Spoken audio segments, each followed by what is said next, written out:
3DO.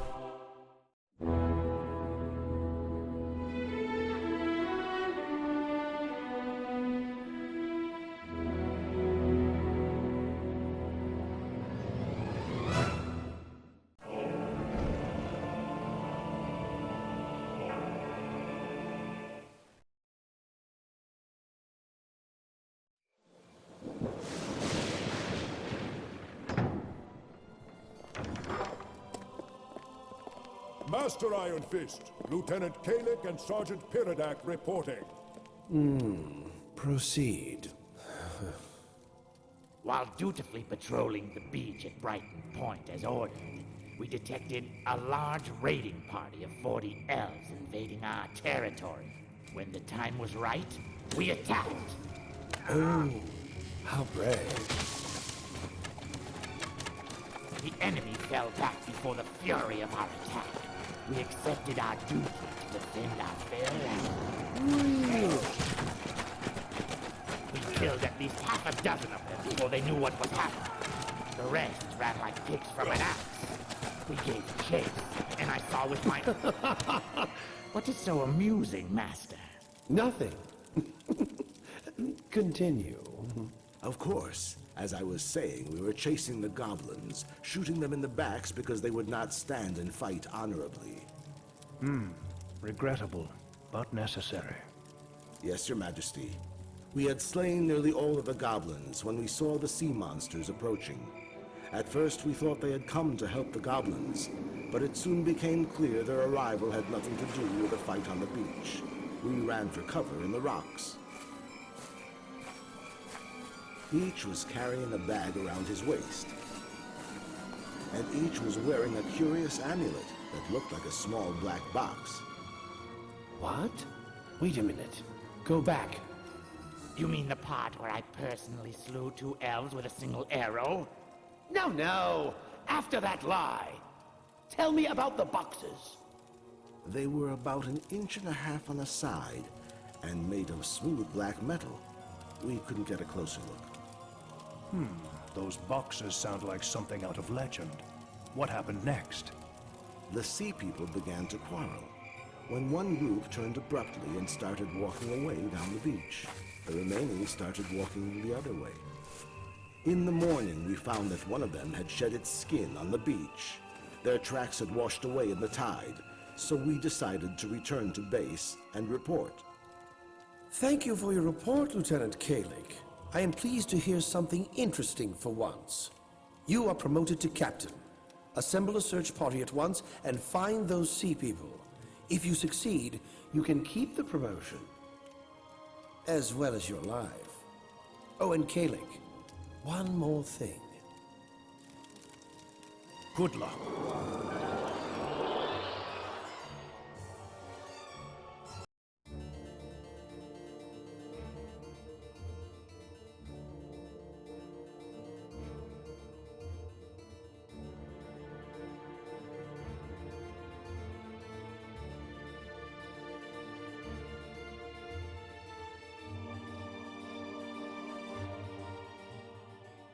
Hello, and welcome to a look at Might and Magic VII.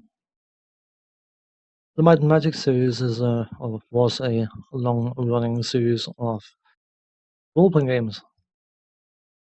The earlier ones were quite basic, but from Might and Magic III onwards, they became quite large and quite complicated.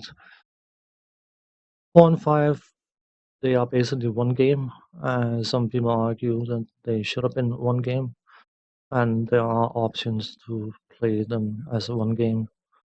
But there was a break then, and then Might and Magic VI showed up, which changed things around quite significantly from the earlier games. And of course, Might and Magic VII, which is the latest version I have of the game. Fairly sure it was up to Might and Magic X. But there was a further continuation of updates and upgrades to the system. Some people liked, some people didn't like. That's always the case. While Might and Magic VI technically have a much more cohesive story, some people have been arguing justifiably, or that the plot at some point in Might and Magic VII takes a bit of a bizarre twist. But for because of the fact that Might and Magic VI is significantly more difficult, especially early on, and because of the changes between 6 and 7 when it comes to different classes and skills, I prefer the gameplay of 7, even though technically I prefer the story of 6. So that's why I decided to cover 7. Bear in mind, I am not a grandmaster at this game. I can't remember whether I actually completed it or I was just close to. But I have played through quite a bit of it many years ago, back when it was store-bought. It is an old DOS game.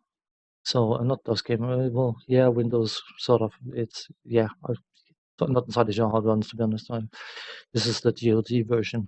But anyway, I have played through, I have seen bits towards the end game at one point or another.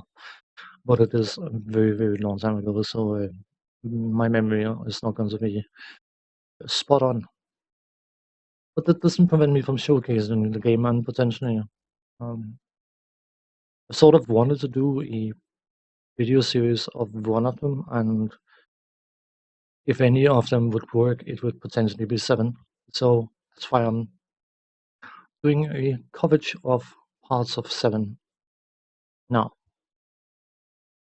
So, character creation.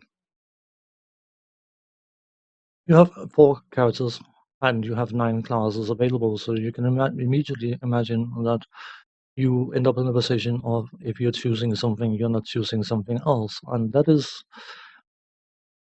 the general theme of this game, in many ways, is that it's a question of compromises. It also gives you a reason to replay the game, of course, because you can try and play the game with different classes and different class combinations. And even though there seems to be a general idea of which makes for the most powerful party, I'm not going to do something like that. I'm not a power player. I don't particularly fancy using something just because it's powerful. I like the variety. It is supposed to be a role-playing game, and in a role-playing game, you would normally have a party of various classes and not one type and three of another. So I'm going to define my party, and it's not going to be ideal. It's not going to be optimal. It's not going to be power game or kind of thing. But it's going to be a party that I want to roll with, and that is the important thing. Of course, when you're playing any game in general, but I mean, especially if you're playing a role-playing game, you need to play what you want to play, and you can probably look up a guide somewhere saying, "Oh, you should play this and you should use that," and blah blah blah. But if you don't like it, then it's sort of pointless. Anyway, I will go loosely over things, not necessarily in super detail. One thing to be said though is you can right-click on anything and it will give you an idea of what things do, which is a nice little touch. I like paladins as party leaders. I'm the paladin class, the theme of the paladin, the knight in shining armor, helping, protecting, defending, all that good stuff, I find to be a nice little role model kind of thing. Maybe not for real life, but you know what I mean.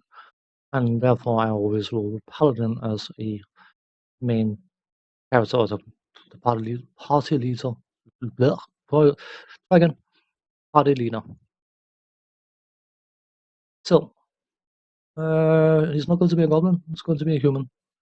Pick Some me! boring. Pick me. Don't leave. I won't let you down. Yeah, Take whatever. me. I pick. Come on. Pick me. Choose me. Pick me. Pick me. Please. I'm your man. Tally ho! So just an editing cut because I completely screwed up what I was going to say.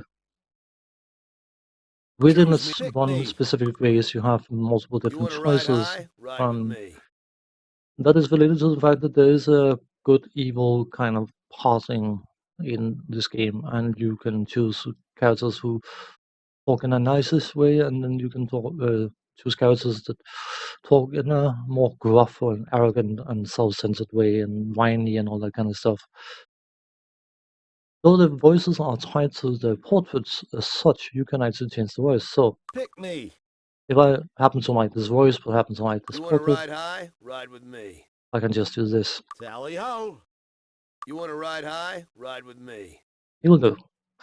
And I'm going to be using the names I always use because I'm a boring old fart. Yeah, but if I can actually hit the keys, I'm recording in darkness as per usual. So let's define the classes first and then go into details about things afterwards.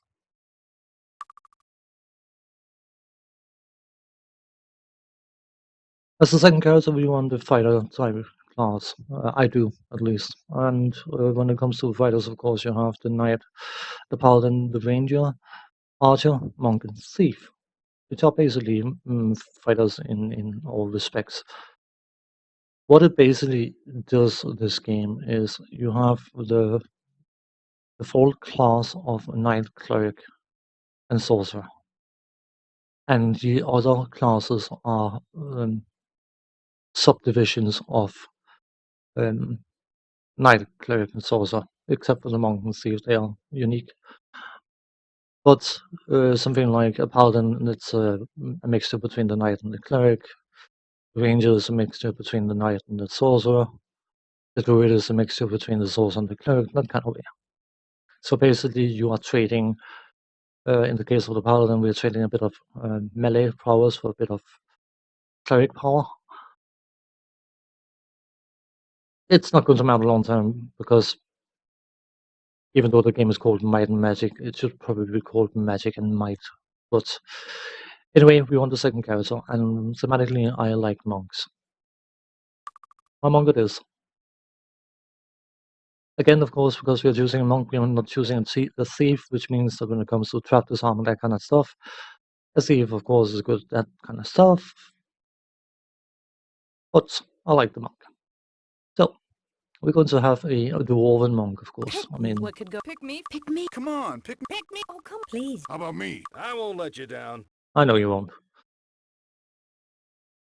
Next, we want a cleric. We have already got a cleric. But I don't want a dwarven one. I want a human one.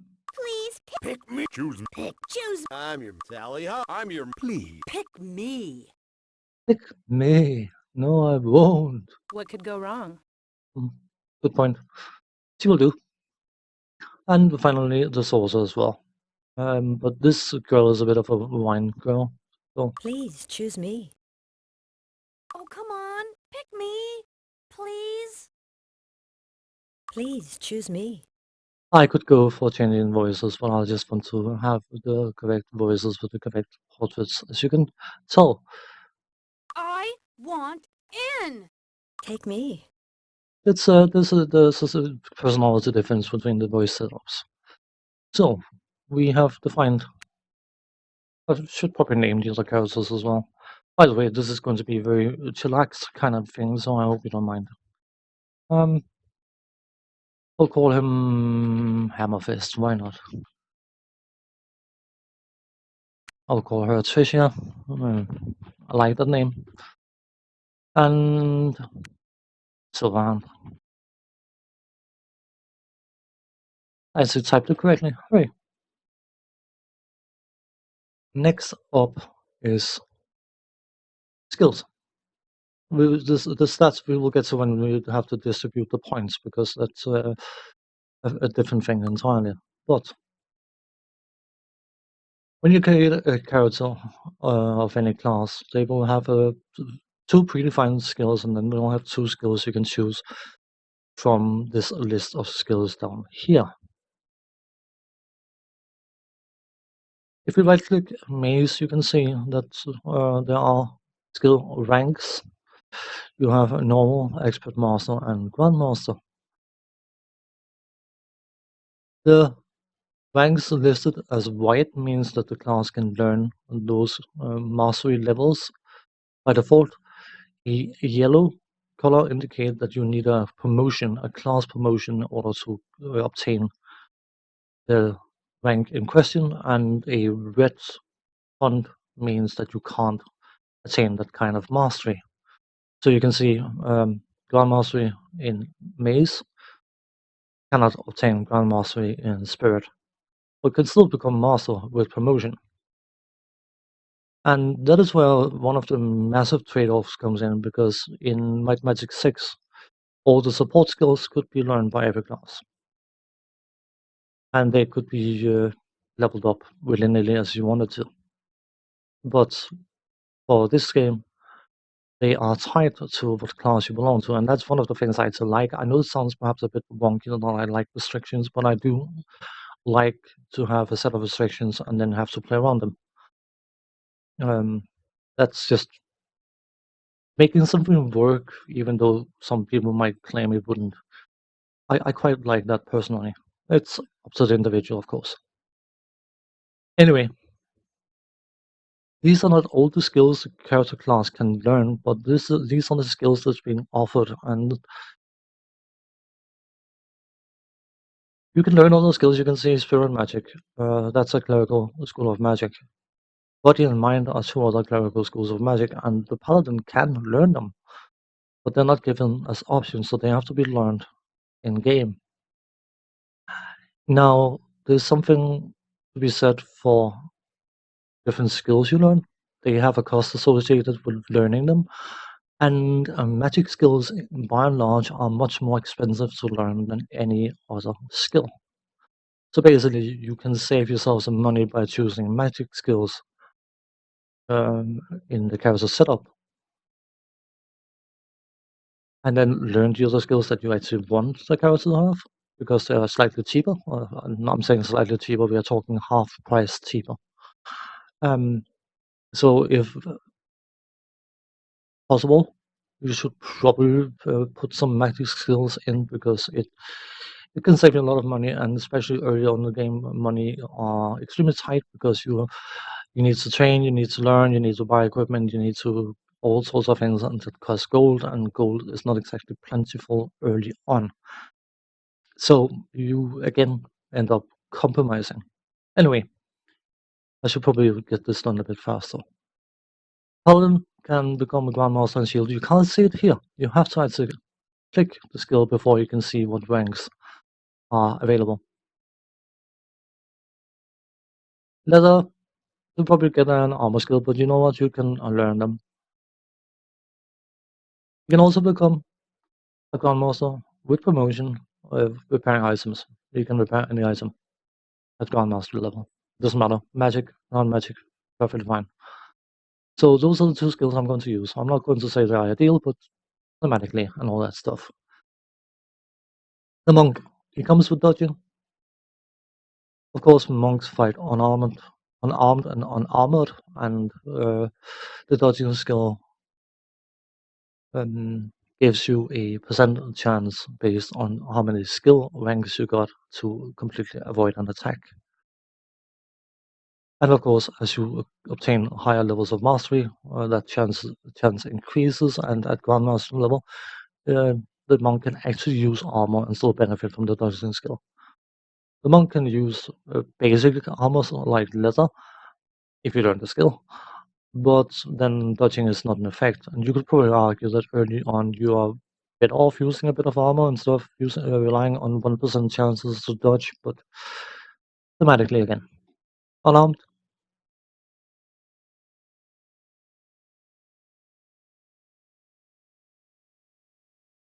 Of course, as you can imagine, if you're fighting with a weapon, you're no longer unarmed, so the effect of the skill is only relevant if you are fighting without a weapon.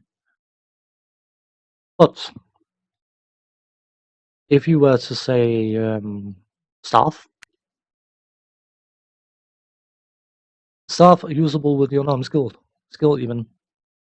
So basically for the monk, this is very, very long term. You're talking long term because you need skills and all that kind of stuff, but using staff and unarmed, you can use them together. This is a nice little thing. It's thematically correct. Anyway, what do I want? Body magic could do, because of course the monk is also a slightly clerical thing.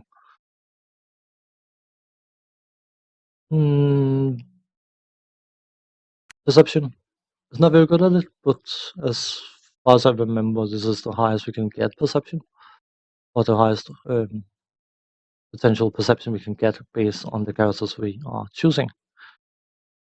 Expert, that's the most you can ever obtain, but it's better to have some perception than no perception. It basically gives you a chance to find secret doors and that kind of stuff.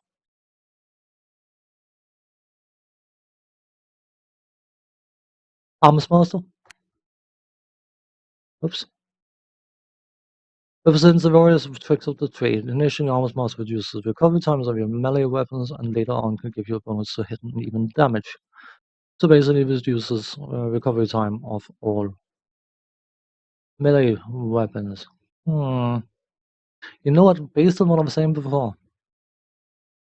I actually think I'm going to go for body.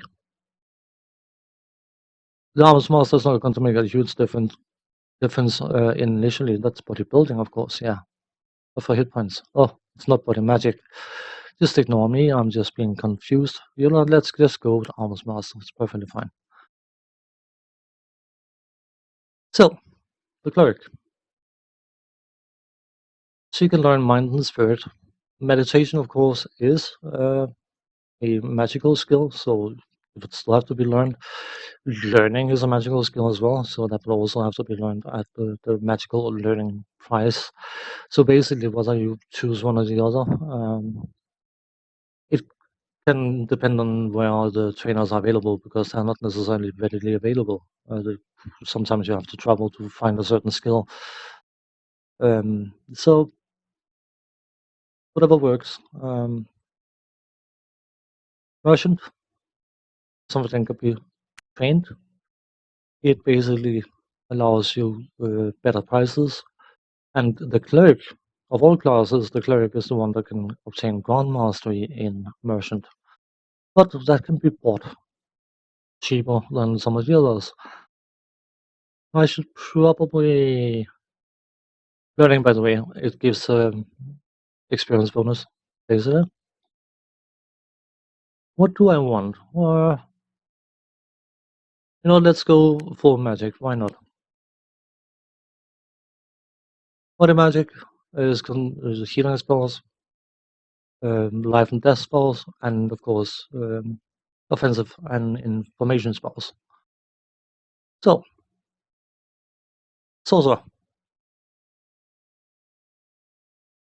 So you can learn identify monster and identify item as at Grand Mastery level. But they are relatively easy to get hold of. Alchemy, which is something that is quite funky in this game. Basically, you can create potions by putting reagents into bottles, and then depending on your alchemy skill and alchemy rank, you can mix potions together to create more complex potions, which you again can mix together to make white potions. And again, if you are Grandmaster, and only druids can become Grandmasters, you can mix white potions into black potions, which are extremely powerful. Of course, fiddling around with alchemy, there's a chance if you make something wrong, it will blow up, and mixing two white potions wrong will kill your party, almost irrelevant of level. It really is painful. But because the druid is a mixture of the cleric and the sorcerer, cannot achieve Grand Mastery in any magical level of any kind, and light and dark magic, which again are long-term magic types, are unavailable to the druid. So just getting to do it for the alchemy purpose, I find to be a bit wasteful. But again, that is one of the cheaper skills. What do we want? We definitely want air magic, we definitely want, let's just go for magic. Why not? Air magic and water magic. The different magic types, they have, of course, offensive spells. I mean, that's the point of a sorcerer, to be a damaging spellcaster thing. But air magic contains flying. Flying is good, flying is convenient, flying is very, very smart. And water magic is actually When it comes to transportation, the most powerful magic because it contains Town Portal and Lloyd's Beacon at Grandmaster level. That is the price you have to pay. Lloyd's Beacon basically allows you to set down beacons and then teleport to them at will. And very, very powerful and very, very useful. So, I probably spent too much time doing this, but as I said, this is a showcase. I just want to take it a bit chilled. Now we have 50 bonus points to spread out across the party. And something like a paladin personality dictates clerical spell point pool, intellect sorcerer spell point pool, and then of course endurance should be fairly self-explanatory. Accuracy, the same. Speed, the same. Luck is one of those subtle things that, yeah, don't rely on it, but it's nice to have. So we are trying to spread out some points, but something that was introduced with Might and Magic VII is that the different races, very sure the different races, to a certain point when, yeah, Might and Magic VI only had humans, if I'm not mistaken. It's not a new thing in the Might and Magic series, but the way they've done it in this game is slightly different. If you look at the monk, which of course got an accuracy of 7, but might and endurance of 14 compared to humans 11, and that is because certain races have certain benefits and penalties, just like in most other role-playing games. Demi-human or non-human races, whatever you call them, have advantages and disadvantages compared to the plain old human. But if you put 1 point into might, it gains 2 point benefit. If you put 1 point into accuracy, it costs 2 points. So basically, accuracy is more expensive for the dwarf, but might and endurance are cheaper.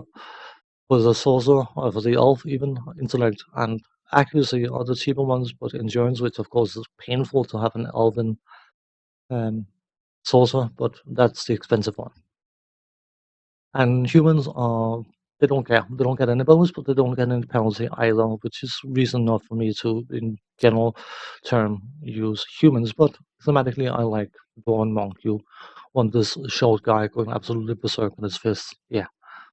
I always think of a drunk Gimli in that situation. Anyway, let's spread out some points. Definitely want to take advantage of these guys. Starting that some people are arguing for and against and all that kind of stuff, but it's not necessarily super important. I'm not going to blow extra points for her endurance, which is a bit of a shame for her, but oh well, she doesn't really need might and personalities. Yeah, whatever, it's fine. Want a bit of personality for her, as much as I can justify, I think. 18, oh, that's a 9-pointer.